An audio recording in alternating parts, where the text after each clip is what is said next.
Hello guys, welcome back to another episode here in the Cup Angle Advent Calendar. In today's episode, I'll be explaining Salah's Bombshell interview he produced after this game against Leeds 3-3. I just have to say I have never felt so weird over an interview as I have with this.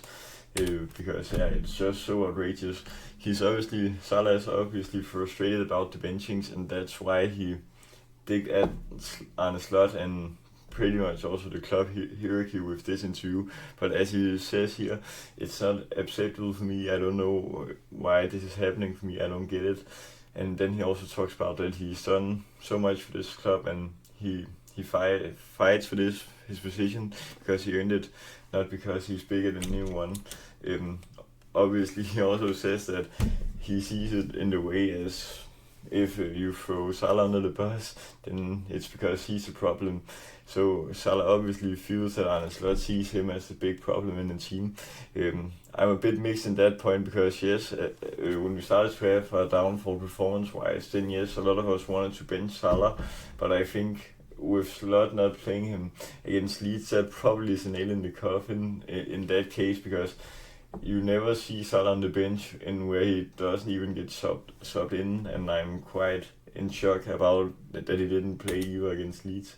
And now, well, the thing Salah obviously probably wants with this interview is that he could get Arne Slot out. So after this interview, then both Van Dijk and other key players in the dressing room are on Salah's side, which means they probably want Arne Slot sacked. And that's probably not only because of the situation with Salah, but also because of the results, I guess. But when you dig into it, Salah is probably the best Premier League attacking player ever, because you can say Ronaldo, he took away to Real Madrid, so he didn't build that much of a legacy at United. And Henry didn't win the Champions League with Arsenal. So I probably say Salah is the best attacking player ever in the Premier League. So I just think it's outrageous for Slot to not start him in 3 league games in a row when he is match fit Salah. Another thing here is that it's very clear that someone wants to give him all the blame, and I think with decoding it as someone, then I think he's 100% digging at Arne Slot here. And then he also talks about a lot of promises that he got promised here in the summer with his new contract, but he's as he says, so far he's on the bench for 3 games, which he means in a row.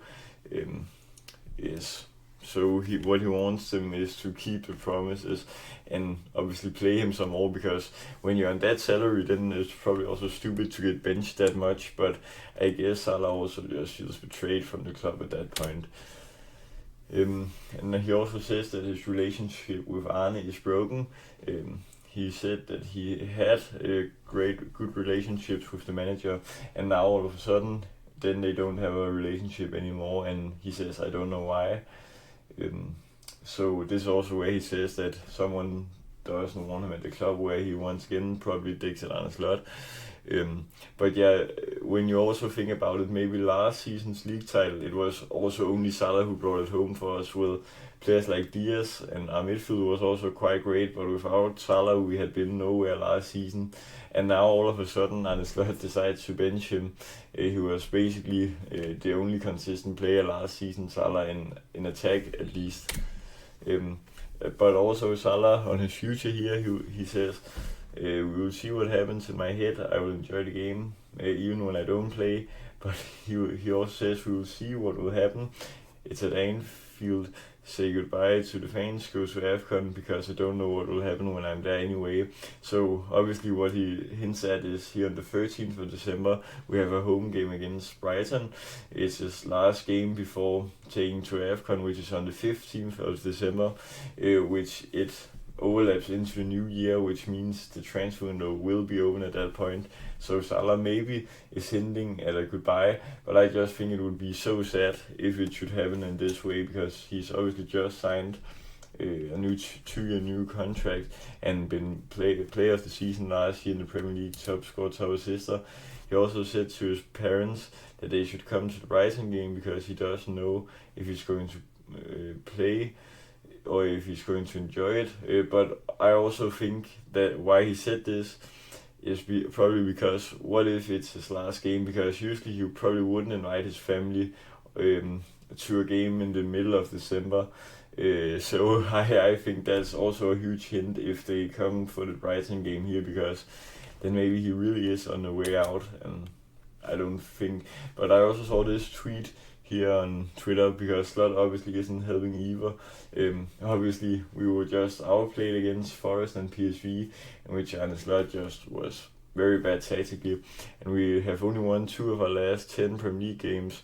And obviously, he also didn't even put Salah to warm up here against Leeds, which also just maybe since that the relationship actually is very broken between them. And also Chiesa, obviously he cleared the ball against Sunderland here in the midweek, and which probably saves Arne Slot's job, but didn't even play him against Leeds, in which he also benched Salah. So even when benching Salah, Chiesa doesn't get minutes. He also doesn't have a clear style of play anymore. And then since February, in which we lost that League Cup final against Newcastle, then it's just been all bad for us pretty much. And also Arne Slot has just bought so many great players on paper, but he just can't produce something great with all these players together. Although Ekitike has always been great, but Wirtz has started to play well, but the others, our new signings, probably aren't the best as of now. And also he's starting Gakpo every single game. He's just too one-dimensional in my eye. Gakpo in a game like the one against Leeds, Salah probably just should have been subbed on instead of Gakpo, because Gakpo was very bad in that game also. So yes, maybe this just was the nail in the coffin for Arne Slot, because we also have a tough game against Inter here on the 9th of December, which is tomorrow when you're watching this video. So my thoughts on this interview: as I said in the start, I was totally shocked when I read it, because yes, I know that Salah was benched for 3 games in a row, but him to dig at the club like that was a big surprise. But as I see it, if Arne Slot stays, then I probably maybe think Salah will leave, and that just would be so sad. But if Arne Slot gets sacked, then I think Salah will stay, because Salah is obviously still a great football player. But I've also read that if Arne Slot was to get sacked, then maybe it's Steven Gerrard who will take the interim manager job, and then we'll search for a new manager in the summer, which will be permanent. But yeah, guys, that was a very dramatic interview by Mo Salah. What are your thoughts? Type it in the comments if you would like. But yeah, guys, that was all for today's episode. Remember to like, subscribe, and share for all little things. Till next time, peace.